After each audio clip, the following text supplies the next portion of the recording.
안녕하세요. 오늘도 사연 살롱을 찾아주셔서 감사합니다. 저는 얼마 전 45살이 된 전업주부예요. 지금이야 집에서 편하게 있지만 사실 전 몸을 쓰던 사람이었어요. 요가 강사였거든요. 요가 강사가 되었다가 또 지금의 제 모습이 될 때까지 참 다사다난한 인생을 살았던 것 같네요. 그동안 정말 어디에라도 제가 그동안 겪었던 일들을 이야기하고 말로 풀어내면서 마음도 풀고 또 위로도 받고 싶다는 생각이 있었어요. 그래서 이렇게 사연살롱이라는 곳을 알게 되자마자 제 이야기를 적어 내려가기 시작했답니다. 부디 제 이야기를 잘 들어주세요. 원래 저는 어려서부터 참 허약한 체질이었어요.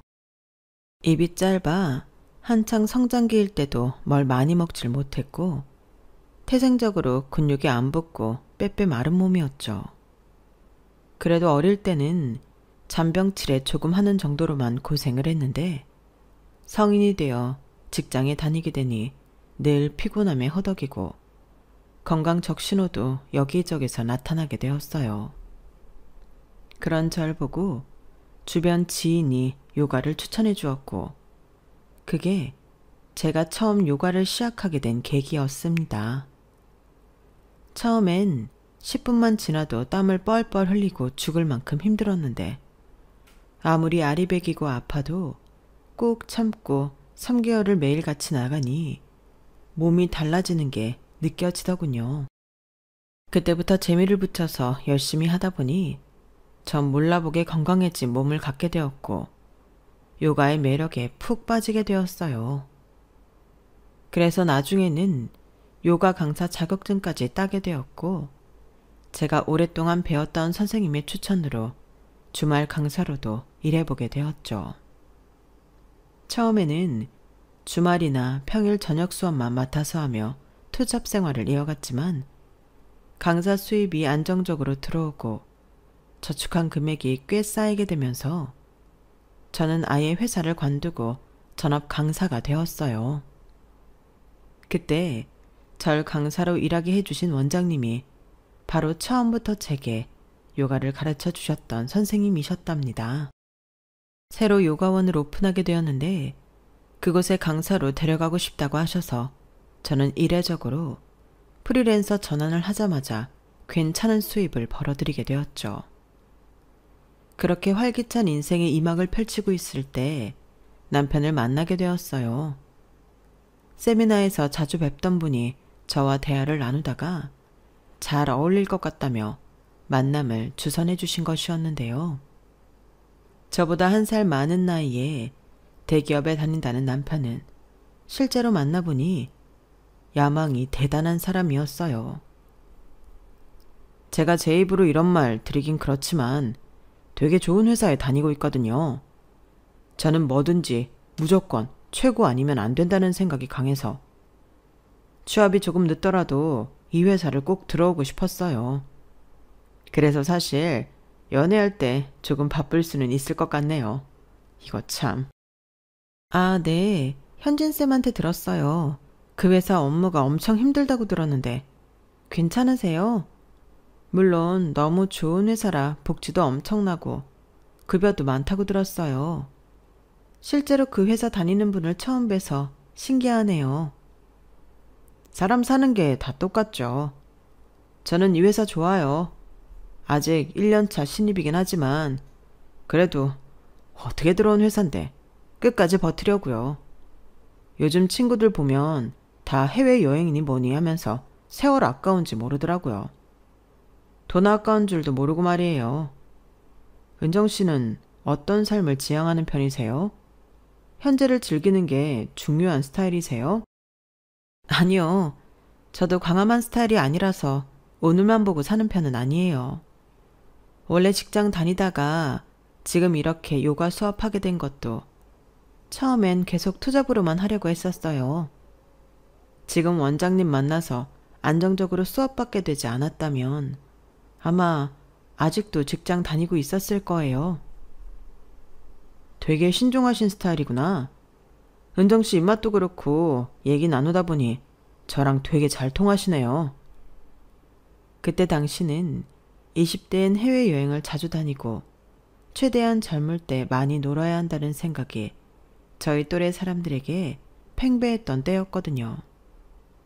제 친구들 중에서도 취업을 하기보단 알바나 계약직 일만 하면서 돈이 모일 때마다 여행을 가는 친구들이 있었어요. 하지만 저는 차곡차곡 미래를 준비하지 않으면 불안함을 느끼는 편이었고, 당시엔 드물게도 남편 역시 그런 사람이었던 거예요. 저희는 첫 만남부터 서로에게 동질감과 친밀감을 느낄 수밖에 없었죠. 만나면 만날수록 남편은 미래를 체계적으로 준비해 나가는 듬직한 사람 같았고, 저는 그런 남편이라면 제 미래를 맡길 수 있겠다는 생각이 들었습니다. 저희는 사귄 지 8개월 만에 식을 올리고 부부가 됐어요. 그리고 결혼 1년 차에 저희는 아이를 갖게 되었어요. 남편은 눈물을 글썽일 정도로 기뻐했죠. 그도 그럴 것이 남편은 결혼하기 전부터 아이를 가지고 싶어 했거든요. 저는 사실 원래는 아이를 간절하게 갖고 싶다는 생각은 없었어요. 그냥 낳으면 귀엽겠다, 잘 키워봐야지 라는 가벼운 생각뿐이었죠. 그런데 막상 제 뱃속에 아이가 생겼다는 얘기를 들으니 엄청난 모성애가 생기더라고요. 배가 조금씩 불러올수록 너무 신비롭고 소중했어요. 저와 남편은 하루하루 아이를 만나게 될 날만 고대하며 설레는 날들을 보내고 있었는데요. 불행은 예기치 못하게 찾아오더군요. 어느 날 갑자기 뱃속이 너무 잠잠한 거예요. 덜컥 불안감이 엄습한 저는 곧바로 산부인과로 달려갔고 청천벽력 같은 말을 듣게 되었죠. 유산을 했다는 겁니다.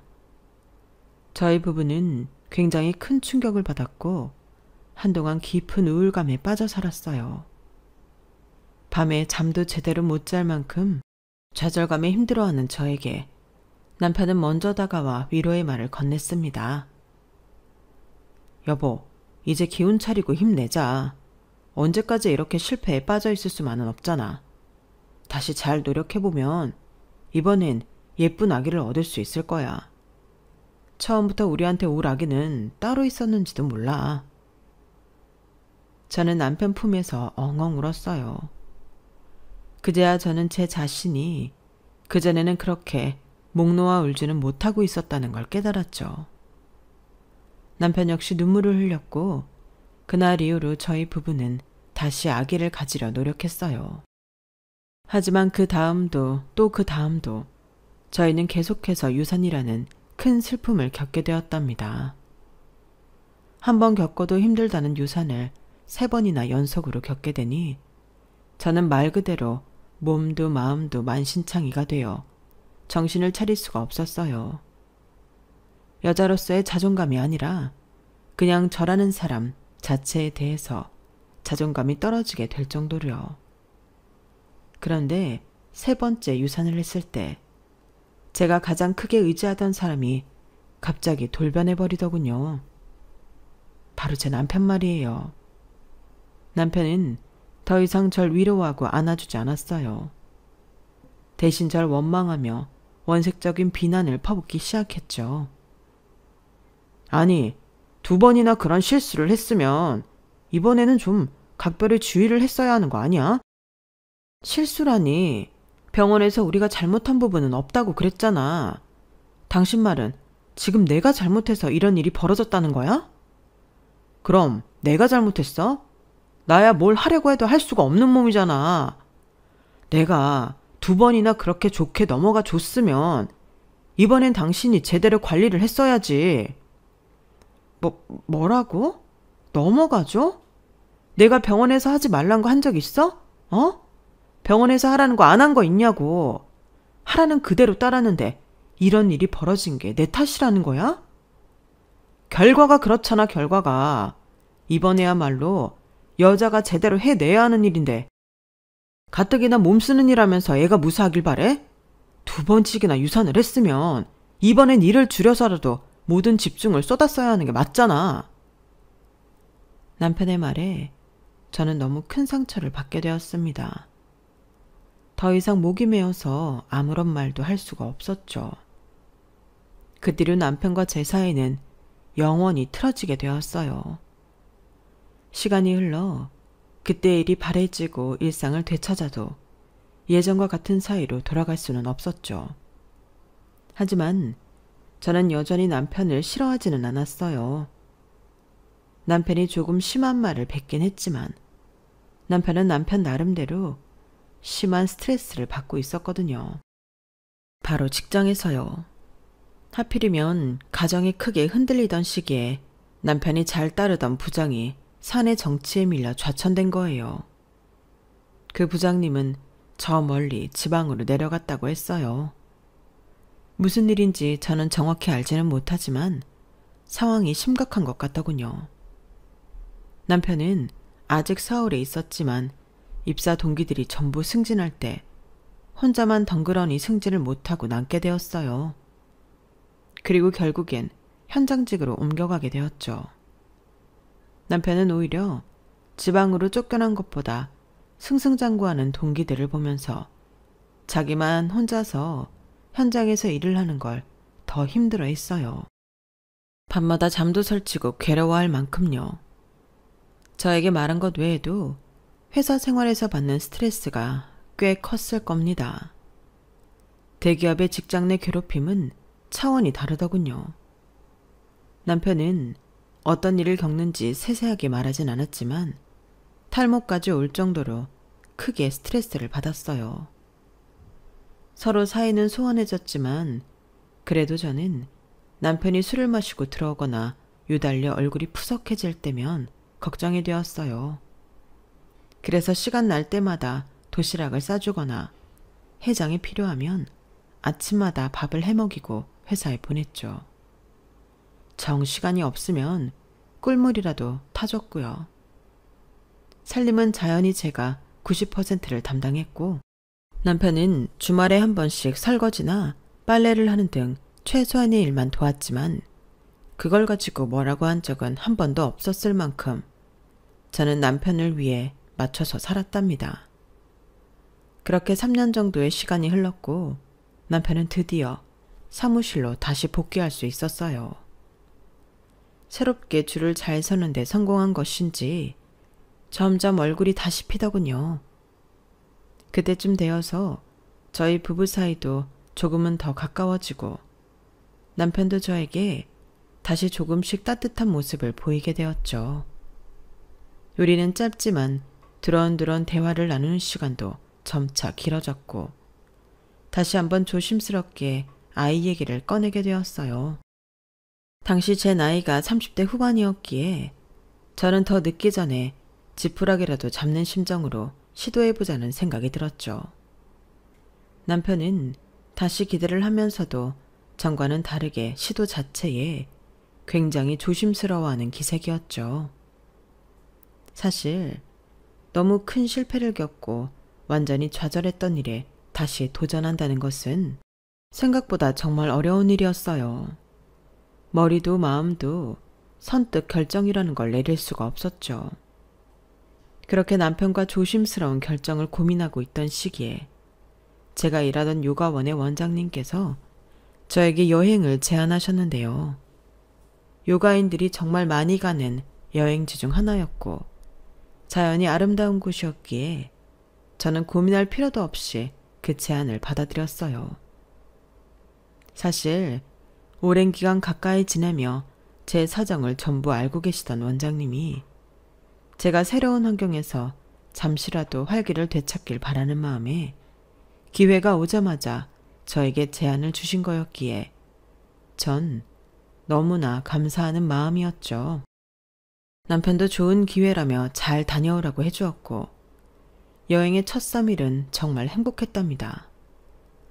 전 그렇게 자유여행으로 해외를 가본 적이 처음이었는데 아름다운 풍경도 마음껏 만끽하고 그런 자연 속에서 다 같이 요가를 하고 건강한 음식을 먹는 것이 너무나 즐거웠어요. 몇 년 동안 쌓여있던 스트레스와 억압감이 전부 해소되는 듯 했죠. 그런데 왜 항상 큰 불행은 가장 행복한 순간에 나타나는 것인지 저는 한순간에 큰 사고를 당하게 되었어요. 숙소로 돌아가는 길에 가로등이 없이 핸드폰 불빛에만 의지하며 걷고 있었는데 그만 발을 헛디딘 겁니다. 그렇게 가파른 언덕도 아니었는데 하필이면 굴러떨어진 그 도로에 지나가던 오토바이에 치였고 저는 심각한 부상을 입고 말았어요. 한국이었으면 바로 119라도 불러 병원으로 달려갔을 테지만 해외에서 이런 큰 사고를 당했을 때는 어떻게 해야 하는지 막막하기만 했죠. 원장님의 비명소리를 끝으로 기억이 나는 건 잘 없네요. 조각난 기억 속에서 원장님이 눈물 범벅이 된 채로 절 부르던 모습과 현지 병원으로 이송되던 장면만 보였던 것 같아요. 저는 사고가 나고 한참 뒤에야 한국으로 옮겨졌고 그제서야 제대로 된 수술을 받을 수가 있었어요. 하지만 이미 시간이 너무 많이 지나버린 뒤였기에 결국 평생 다리를 쓸 수 없다는 절망적인 소식을 듣고 말았어요. 친정엄마가 억장이 무너지는 얼굴로 의사 선생님께 매달려 봤지만 그런다고 달라지는 건 아무것도 없었어요. 해외에서 사고가 난다는 게 얼마나 무서운 일인지 그동안 살면서 모아두었던 재산이 거의 다 거덜났고 몸은 불구가 되어버리더군요. 새하얗게 질린 얼굴로 병원과 회사만 오고 가던 남편도 그때 무너지고 말았죠. 그때까지 시종일관 제 손을 잡아주던 남편은 하반신 마비라는 말에 의자에서 튕기듯이 후다닥 일어나 의사에게 재차 물었어요. 그럼 아이도 못 가지게 되는 건가요? 그거야 조금 더 상태가 호전된 뒤에 살펴볼 일이죠. 당장 수술 경과가 다 나온 것도 아니고. 수술 경과가 좋으면 가능은 하다는 건가요? 하반신 마비인 환자분이더라도 임신이 가능한 경우들이 있어요. 하지만 지금 아내분은 그것보다는 회복이 우선입니다. 척추랑 골반이 망가지신 거기 때문에 지금으로선 저희가 어떻게 말씀드릴 수가 없네요. 그 말을 끝으로 나가려던 의사는 남편을 한 번 더 돌아보며 아이 문제가 급한 게 아니라 아내분 회복이 최우선이세요. 절대 무리하면 안 됩니다. 라는 말을 덧붙이고 나갔어요. 하지만 그 말은 남편에게 아무런 효과가 없었습니다. 그 순간을 기점으로 남편이 절 보는 눈빛이 완전히 달라졌거든요. 남편은 더 이상 제 손을 잡지도 절 안타까워하지도 않았죠. 제가 회복을 마치고 제 화를 끝내는 동안 남편은 먼저 말을 건네는 법이 없었고 제가 말을 걸어도 늘 단답형으로만 대답을 했어요. 긴 치료 끝에 병원에 올 때 남편은 그래도 미련을 버리지 못해 저를 데리고 산부인과를 갔지만 끝끝내 임신이 힘들 것이라는 답변을 듣게 되었어요. 사실 저도 굳이 이런 몸으로 아이를 낳고 싶은 마음은 없었는데요. 당시 저는 두 다리를 잃은 것만으로도 좌절감이 너무나 큰 상태였기 때문에 임신과 출산, 그리고 육아라는 큰 책임감이 필요한 일은 할 수 없을 거란 생각이 있었거든요. 실제로 의사들도 대부분 말리는 눈치였고요.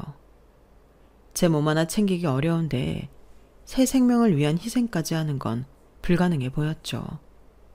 그래서 산부인과까지 다녀온 이후에 남편에게 더 이상 아이를 낳고 싶지 않다고 말했어요. 설령 낮은 확률로 아이를 가질 수 있다고 해도 시도조차 하고 싶지 않다고요. 남편은 한참 동안 절 말없이 쳐다보더니 이내 알겠다고 했죠. 그리고 그 이후로 남편은 더 이상 아이 얘기는 꺼내지 않았습니다. 모든 치료가 끝난 뒤 저는 휠체어를 타고 집에 돌아왔고 그때 이후로 진짜 지옥 같은 나날을 보내게 되었어요. 더 이상 하던 일을 할 수도 집 밖에 혼자 나가기도 어려워진 저는 하루 종일 집에 혼자 있게 되었는데요. 아무런 할 일 없이 매일같이 침대나 휠체어에만 앉아 있으니 온갖 나쁜 생각만 머릿속에 가득 차더군요. 병원에 있을 때나 가족들과 있을 때에는 그래도 간간히 사람들이 말도 걸고 치료받으러 오가며 할 일이 있었는데 그런 일 자체가 사라지니까 억지로 눌러놓았던 좌절감과 우울감이 전부 터져나오더군요. 화장실을 가고 커피를 마시고 거실에 나가고 집 앞 마트를 가는 등 전에는 당연하게 하던 것들을 이제는 완전히 처음부터 다시 익혀나가야만 했으니까요. 달라진 신체로 산다는 게 이런 의미구나 라는 걸 저는 매 순간 피부로 깨달으며 많이 울고 또 많이 힘들었습니다. 그런데 제가 집에서 그런 힘든 시간을 보내는 동안 남편은 저를 철저하게 외면했어요. 혹시 모를 비상 상황을 예방하기 위한 홈캠만 거실에 하나 덩그러니 설치해두고 애완견만도 못할 정도로 절 방치해버렸죠. 몸이 불편해진 이후로 오히려 집에 더 잘 안 들어오는 것 같았어요. 어쩌다 일찍 들어와도 식사는 반드시 밖에서 먹고 왔고 저는 철저히 무시한 채 거실에서 맥주를 마셔댔어요. 술주정을 하고 잔뜩 취할 정도로 술을 마셔도 다음 날이면 어김없이 출근을 했고 심지어 주말에도 자처해서 일을 하러 나가니 저는 남편에게 도움을 하나도 받을 수가 없었죠. 그러다 보니 자주 씻지도 못하고 외출도 하지 않으면서 그저 집에서 아무것도 안 하고 지냈는데요. 하루는 평소처럼 배달 음식을 시키려고 하는데 카드 결제가 안 되는 거예요. 사고 이후로는 쭉 남편 카드를 사용하고 있었기 때문에 저는 남편에게 연락해서 점심을 시켜 먹으려고 하는데 결제가 안 된다고 말했어요. 아, 내가 말 안 했나? 그거 한도 20만 원이야. 뭐? 그런 거면 미리 말을 해줬어야지. 그럼 당장 식사를 어떻게 하란 말이야? 밖에 마트 가서 사 먹거나 아님 집에서 해 먹으면 되잖아. 내가 어떻게 그래. 지금 나는 라면 하나 끓이기도 어려운데. 휠체어 탄 지 몇 달이 지났는데 여태 라면 하나를 못해. 그게 자랑이야? 못하면 해버릇 해야지. 아니, 어떻게 돈 한 푼 안 벌면서 매번 배달시켜 먹을 생각을 하냐? 너무 양심 없는 거 아니야? 남편의 말에 저는 그동안 참아왔던 게 폭발하고 말았어요. 나 몸 불편한 거 뻔히 알면서 한 번을 도와주는 법도 없이 정말 너무한 거 아니야? 당신이 남보다도 못해. 오늘은 샤워 한 번 하는데 반나절이 걸렸어.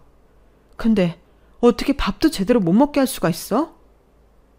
내가 못해준 게 뭐가 있다고 소리를 질러.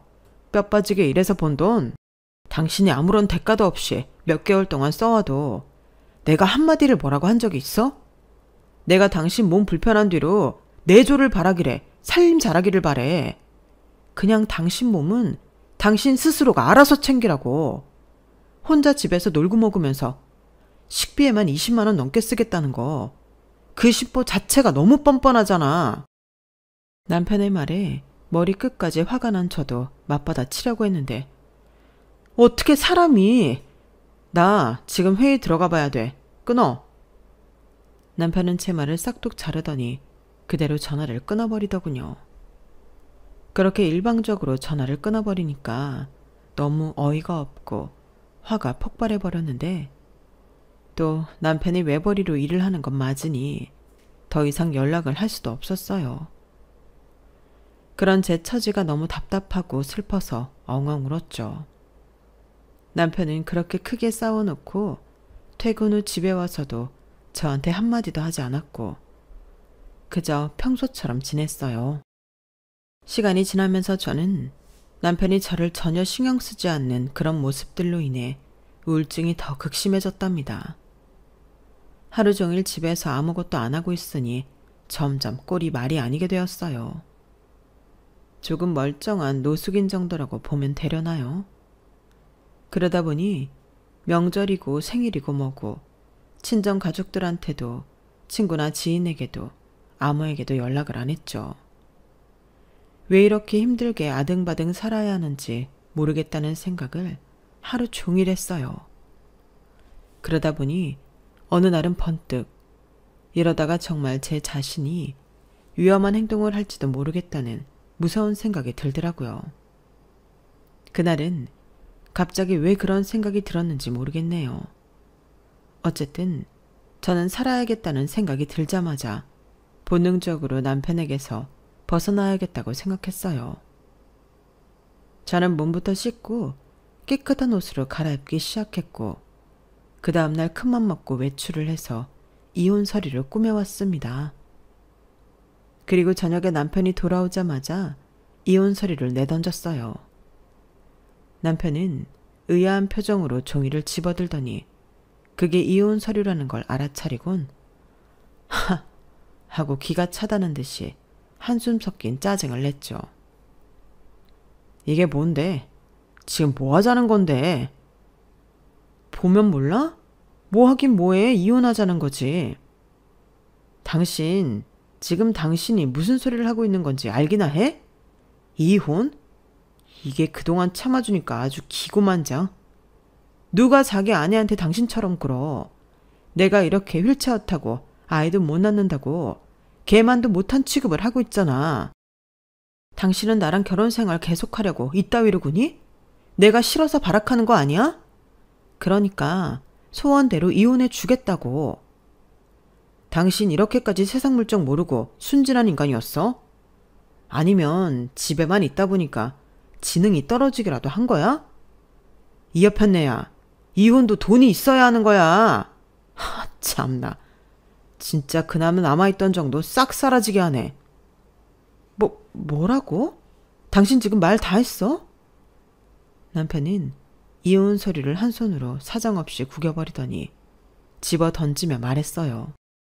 나니까 당신 이 지경이어도 데리고 사는 줄이나 알아. 이딴 짓거리 버릴 생각하지 말고 얌전히 지내. 알았어? 이혼도 돈이 있어야 하는 거라고. 알아들었어, 이 여편네야. 그런 남편이 더 이상 인간 같지도 않게 보여서 저는 온몸이 부들부들 떨릴 정도로 치가 떨렸죠. 그리고 그날은 밤새도록 잠도 못 자고 혼자 울었어요. 남편은 그런 제 울음소리가 듣기 싫다고 안방문을 잠그고 들어가 이어폰을 끼고 잤고요. 저는 이혼 서류를 작성하기 전보다 훨씬 더 우울해졌죠. 그런데 사람이 죽으라는 법은 없나 봅니다. 남편과 크게 싸우고 나서 바로 이틀 뒤인 그 주 주말, 요가원 원장님께 연락이 온 거였어요. 원장님은 제가 다치고 난 이후에 한동안 연락이 없었다가 거의 반년 만에 연락을 주신 거였죠. 반년 만에 만난 원장님은 몰라보게 살이 빠지고 얼굴이 안 좋아 보였는데요. 절 보자마자 그동안 저에게 너무 미안해서 제 얼굴을 볼 낯이 없었다며 얼굴을 붉히셨어요. 내가 괜히 여행을 가자고 해서 이런 일이 생긴 건 아닌가 하는 생각이 자꾸 들어서 내내 마음이 안 좋고 은정쌤 얼굴 보기가 너무 미안하더라고. 오랜만에 봤는데 얼굴도 많이 상한 것 같아서. 아니에요, 원장님. 저 절대 그렇게 생각 안 해요. 오히려 그때 저 생각해 주셔서 데려가신 건데 제가 감사했죠. 저는 원장님께 늘 감사한 마음뿐이었는걸요. 원장님도 너무 그렇게 생각하지 마세요. 그렇게 생각해줬다니 내가 다 고맙네. 은정쌤이 이렇게 심성이 고운 사람이라 이런 좋은 일이 생겼나 봐. 네? 그게 무슨... 예전에 우리가 같이 제작했던 요가 비디오 생각나? 아, 네네, 기억나네요. 그런데 갑자기 그건 왜요? 그게 해외에서 난리가 났어. 유튜브에 올린 영상 조회수 대박 터지고 유료 결제도 엄청나게 많이 들어와. 예? 정말요? 잘 됐네요. 내가 이제라도 쌤 볼 면목이 생겨서 얼마나 기뻤는지 몰라. 이거 봐봐. 원장님의 손을 맞잡고 기뻐하면서도 저는 그게 대박이 나봤자 월급 정도 벌 줄 알았어요. 하지만 원장님이 눈물을 글썽이며 보여주시는 자료에 입이 떡하니 벌어졌어요. 대충만 봐도 원래 벌던 월급과는 비교도 안 될 정도의 금액을 벌게 되었더라고요. 어안이 벙벙해질 만큼의 숫자들이 가득 적혀있는 자료들을 보고 저도 모르게 와락 눈물이 터져 나왔어요. 원장님과 저는 그렇게 서로 울다가 웃다가 하면서 기뻐했죠. 원장님과 헤어진 지 얼마 뒤부터 투자금이 들어오기 시작하는데 첫 입금은 무려 17억이라는 거금이 들어오더군요. 보고도 믿기지가 않아서 10,000원, 5,000원씩 이것저것 결제해보며 몇 번이나 통장 잔고를 확인했답니다. 이게 꿈이 아닌 실제 상황이라는 게 그제야 체감이 되었고 전 거실에 있던 홈캠을 녹화본을 싹 다 뒤져본 뒤 그 길로 다시 외출을 했어요. 이번에야말로 이혼 서류를 제대로 꾸며 남편의 회사에 도착했고 하루 종일 부지런히 움직였음에도 벌써 5시가 다 되어 가더군요. 저는 아무나 붙잡고 강태용 과장을 불러달라고 무작정 부탁을 했어요. 몇 번의 시도 끝에 누군가 그 사람을 불러줬고 잠시 후 강태용 과장이 어리둥절한 표정으로 로비에 내려오는 게 보였죠. 저는 휠체어를 끌고 다가갔습니다. 저 부른 사람이 그쪽이에요? 근데 누구세요? 안녕하세요. 강태용 과장님이세요. 저는 조대리 아내예요. 조재호 대리요. 아, 근데 왜 저를... 이거 받으세요. 이게 뭔데요? 공개되면 저희 남편 인생 망가지는 영상이에요. 강태영 과장은 묘한 표정으로 제가 내민 USB를 건네받았어요. 그리고 이해가 안 된다는 말투로 제게 물었죠. 근데 이걸 왜 저한테 주세요? 전 조대리랑 별로 안 친한데. 알아요. 둘이 사이 안 좋으시잖아요. 그 안에는 강 과장 욕하는 내용도 엄청 많이 들어있어요. 저는 제 남편이랑 이번 달 내로 이혼할 건데 남편 인생이 아주 진흙탕 속에 처박혔으면 좋겠거든요. 강태영 과장은 한참 동안이나 굳어진 돌상처럼 말없이 제가 건넨 USB만 쳐다봤어요. 그러더니 생각이 다 정리된 건지 저에게 대가로 뭘 바라는 거냐고 물어보더군요. 그 영상으로 뭘 하시든 최대한 크게 하셨으면 해요. 그게 다예요. 제 말을 들은 강태영 과장은 알겠다며 회사 안으로 다시 들어갔고 약 30분쯤 뒤 6시가 되자 퇴근하는 사람들이 물밀듯이 빠져나오는 것이 보였어요. 저는 일부러 사람들이 나오는 곳 한복판에서 남편을 기다렸죠. 다른 분들의 통행을 방해한 건 죄송한 일이었지만 아직 휠체어에 완전히 익숙한 게 아니었기에 그렇게 주목을 받지 않으면 남편을 찾을 수 없었을 거예요. 아니나 다를까 사람들은 퇴근하면서 전부 저를 한 번씩 쳐다보고 갔고 남편 역시 마찬가지였습니다. 멀리서 절 발견한 남편은 후다닥 저를 입구 옆쪽으로 끌고 갔어요. 미쳤어? 여기서 지금 뭐 하는 거야? 아니, 여긴 왜 왔어? 당신이랑 이혼하러 왔어. 이거 받아. 남편은 제가 건네는 이혼 서류를 보지도 않고 집어들자마자 북북 찢어버리더니 가방 안에 얼른 집어넣어버리더군요. 내가 말했지. 이혼도 돈이 있어야 하는 거라고. 지금 이딴 소리나 짓거리려고 여기까지 찾아왔다는 거야? 있어, 돈. 엄청나게 있어. 저는 핸드폰 통장 잔고 화면을 띄운 채 남편을 보여주며 말했습니다. 남편은 제 핸드폰을 낚아채서 보더니 믿을 수 없다는 듯이 절 보더군요. 이거 어디서 났어? 당신 알 바 아니고 이제 당신 걱정이나 해. 당신 말대로 돈이 생긴 거니 아무 눈치 안 보고 맘대로 이혼할 수 있거든. 그냥 헤어지기 전에 당신이 그렇게나 자랑스러워하던 회사가 어떤 곳인지 구경이나 하러 온 거야. 순진하긴. 당신이 이 돈이 생겼으면 나야 땡큐지. 이혼하면 당신 재산 중 상당 부분을 나한테 분할해줘야 하는 거 알지? 다야말로 이혼이 소원인 사람이야. 당신도 이렇게 소원이라면 내가 당장 내일이라도 도장 찍어줄 수 있지. 그래, 하자 이혼. 어? 누가 순진한 건지. 누가 당신한테 유리하게 이혼한대. 당신이 쓰레기 같은 인간이라는 거 진작에 알았지만 이렇게 얄팍하고 어리석은지 다시 한번 알게 됐으니 됐어. 난 간다. 알아서 잘 살던지 해. 저는 그 말을 끝으로 남편의 회사에서 나와버렸답니다. 그리고 그 길로 친정집으로 돌아가서 친정엄마께 그동안 있었던 일들을 다 털어놓았어요. 친정엄마는 제 말을 듣고 절 안고 한참을 우셨죠.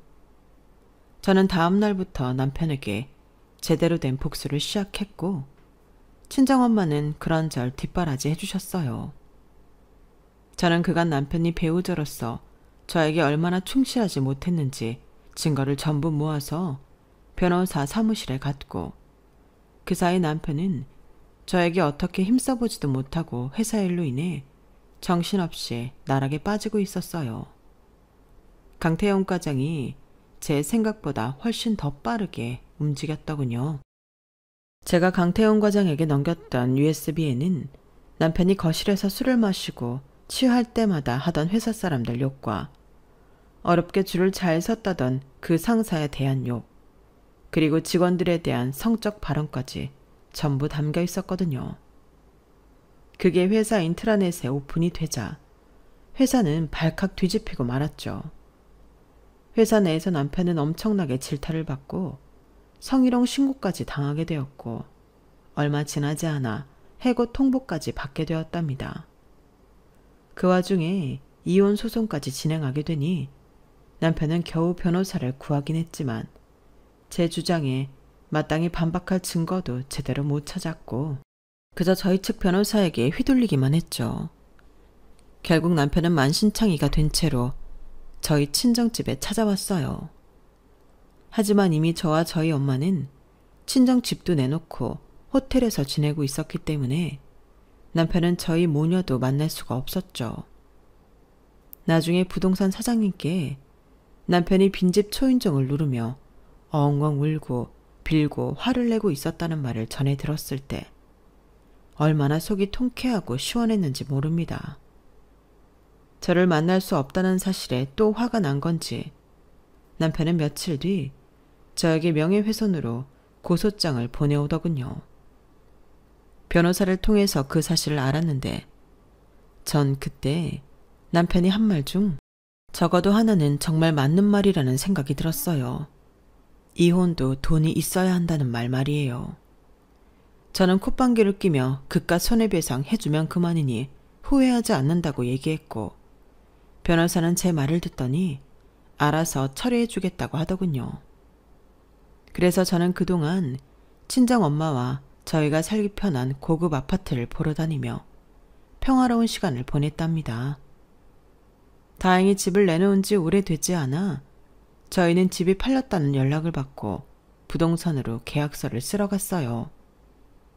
기분 좋게 거래를 하고 나오는데 마침 남편이 저희 모녀를 기다리고 있더군요.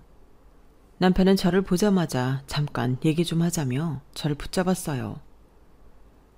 잠깐만. 나랑 얘기 좀 해. 진짜 잠깐이면 돼. 이혼할 때 하더라도 잠깐만 대화는 할 수 있잖아. 무슨 얘기를 해? 난 당신이랑 할 얘기 없어. 대체 우리가 오늘 여기 오는 건 어떻게 알고 여기서 기다린 거야?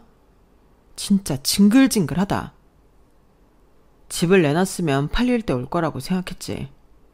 그게 중요한 게 아니라 당신 나한테 정말 끝까지 소송할 거야? 그럼 애초에 관둘 걸 뭐하러 시작했겠어? 당연히 끝까지 가야지. 이제 와서 소송 멈춰라. 뭐 그딴 소리 할 거면 가.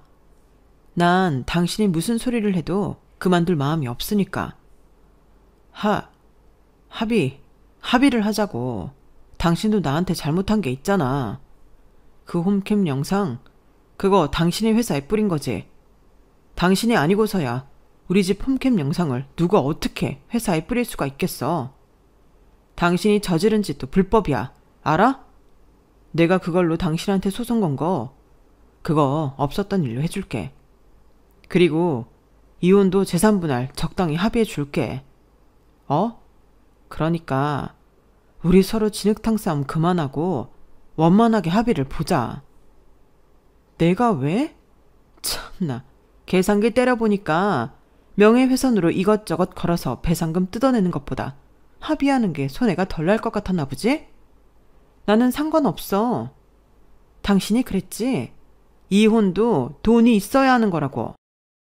당신 말대로 나는 이제 돈도 많고 이 소송 끝까지 가도 전혀 생활에 지장이 없는데 내가 왜 합의를 해야 돼? 각자 잘못한 죄값 서로 치르고 끝내면 될 일을. 지금 남의 인생을 시궁창에 처박아 놓고 그딴 태평한 소리가 나와? 진흙탕에 처박으려고는 했는데 시궁창에 처박힌 줄은 몰랐네. 웃어?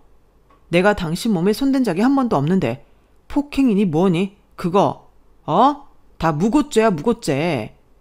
당신이 저지른 일들 때문에 지금 내 이름에 빨간 줄이 몇 개가 그어지게 생겼는지 아냐고. 헐씨고, 이게 아직도 정신 못 차렸네. 무고죄?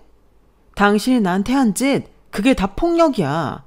법이 그런 걸 왜 나한테 따져.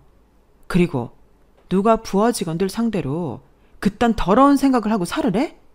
그걸 주체 못하고 술만 처먹으면 입 밖으로 주저리 뱉은 건 당신이야.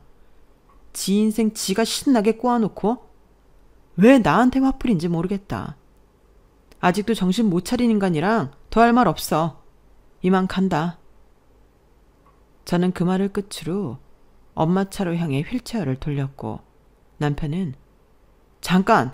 내 말 안 끝났어! 하며 제 휠체어를 붙잡았어요. 그 순간 차에서 저희를, 정확히는 남편을 노려보고 있던 엄마가 후다닥 나오셔서 남편의 손등과 등짝을 가방으로 사정없이 두드려 팼습니다. 할 말 끝났대잖아, 내 딸이. 이 썩어 문드러질 놈아. 네가 어디 감히 내 딸한테 또 함부로 굴려고 해. 어디 내 딸 휠체어에 손을 대냐고, 이 금수 같은 놈아. 남편은 비명을 지르며 균형을 잃고 땅바닥에 엎어졌고 엄마는 남편이 넘어져도 등이며 뒤통수를 향해 쉬지 않고 가방을 휘두르시다가 마지막엔 남편에게 침까지 뱉으며 으름장을 놓으셨어요. 어디 한 번만 더 내 딸 함부로 해봐. 아주 그냥 그놈의 손모가지며 주둥아리며 평생 다시 못 쓰게 해줄 테니까. 알았어? 엄마는 씩씩거리시며 절 차에 태우시고는 호텔로 돌아오셨어요. 엄마의 갑작스런 행동에 저도 순간 얼이 빠진 채로 엄마를 말릴 생각도 못한 채 굳어 있었는데 그간 엄마가 제 얘기를 들으신 후로 얼마나 속으로 천불을 삭히고 있으셨는지 짐작을 할 수 있었네요. 저랑 연락도 잘 안 되고 있던 반년 동안 제가 몸도 마음도 형편없이 망가져가고 있었다는 걸 뒤늦게 알고서 얼마나 남편에게 분노하셨겠어요. 저도 그런 엄마를 보고 그 기간 동안 엄마한테 연락을 안 드린 게 후회가 되고 죄송스러운 마음이 들었어요. 그리고 그렇게라도 엄마가 속을 풀게 되셔서 오히려 다행이라고 생각이 들었네요. 남편은 결국 나이 40이 훌쩍 넘어서 직장도 잃고 그동안 모았던 재산도 거덜난 채 길바닥에 나앉게 되었답니다. 모든 일들이 다 마무리가 된 뒤 남편은 일용직을 전전하며 생계를 유지한다는 소식을 들었을 때 저도 조금은 마음이 씁쓸하긴 했네요. 하지만 진작 남편이 기본적인 인성만 갖추고 살았더라면 겪지 않았을 일이기도 하니 별로 불쌍한 마음은 없었어요. 다만 어쩌다 젊고 촌기 있던 양반이 저렇게 못나게 타락했을까 싶은 생각만 든 것뿐이죠. 엄마랑 저는 휠체어로 이동하는 것도 편하고 병원도 가까운 고급 아파트에 들어와 둘이 살고 있어요. 제가 원장님과 제작했던 요가 비디오는 점점 더 잘 되어 분기별로 억대의 금액이 들어오고 있고 저희는 추가로 다른 헬스 사업을 진행하려고 힘쓰고 있답니다. 아마 내년쯤에는 새로운 사업을 본격적으로 시작하게 될 것 같네요. 요즘 저는 전처럼 집에서 좌절감에 허덕이고 있지만 않고 운동도 열심히 하고 균형 잡힌 식사도 끼니마다 챙기며 건강한 삶을 살아가고 있어요. 엄마가 물심양면으로 도와주시는 게 가장 큰 힘이 되고 있고 아무래도 제 마음가짐이 예전과는 많이 달라진 것도 한몫하는 것 같네요. 지난 세월을 돌아보니 제 인생은 항상 오르락 내리락 굴곡이 많았던 것 같은데요. 그래도 지나고 나서 생각해보니 이런 인생이라도 살아있길 참 다행이라는 생각이 드네요. 한참 정신적으로 안 좋았을 때 홧김에 위험한 행동을 하지 않아서 얼마나 다행인지 몰라요. 그리고 그렇게 굴곡이 많았던 인생 가운데에 저희 남편처럼 반인륜적인 악행을 저지르지 않았다는 것도 참 다행이라는 생각이 드네요. 겪어보니 자신이 저지른 악행은 결국 다 자신에게 돌아오게 되는 것 같습니다. 저는 앞으로도 지난 일을 교훈 삼아서 선하게 살아가려고 노력할 거예요. 지금까지 제 이야기를 들어주셔서 감사합니다. 저에게 응원도 많이 주시고 들어주신 모든 분들 건강하시고 부자 되세요. 여러분, 사연 댓글에 응원과 현명한 조언 부탁드려요. 좋아요와 구독은 저에게 큰 힘이 됩니다. 오늘도 좋은 일 가득하세요.